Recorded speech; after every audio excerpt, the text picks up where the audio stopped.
সবার ঘরের মধ্যে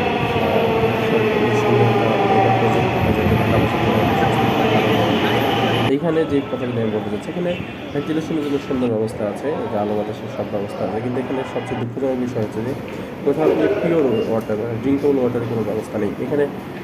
আপনার হচ্ছে টাইলস পরিষ্কারের জন্য মেশিনের ব্যবস্থা আছে, তারপর হচ্ছে ময়লা ফেলার জন্য ডাস্টবিন আছে, তারপর এই না এই মানে মোটামুটি সব কিছুই আছে। দুইটা বিষয়, একটা হচ্ছে যে দ্বিতীয় তলায় টিকিট কাটার সময় ওখানে বড় ফ্যান লাগিয়েছে, ঠিক আছে, ওখানে আপনার হচ্ছে যে টেম্পারেচার কাজগুলো কেমনভাবে দেওয়া হচ্ছে, টেম্পারেচার রিলিজ হয়, অনেক সময় ভিতরটা অনেকটাই গরম হয়ে থাকে, এটা একটা অসুবিধা।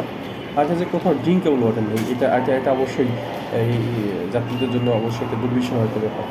আপনার এত গরমের মধ্যেও যেখানে কোনো না আছে কোনো পানি, ড্রিঙ্কেবল ওয়াটার ব্যবস্থা না আছে হচ্ছে যে আপনার হচ্ছে যে কোনো শপ যে আপনি ওখান থেকে নেবেন, এটা খুবই কষ্টদায়ক আমাদের আসলে যারা যাত্রী, সাধারণ যাত্রী তাদের জন্য। অনেকের কাছে নাও থাকতে পারে পানি, সেক্ষেত্রে তারা কী করবে?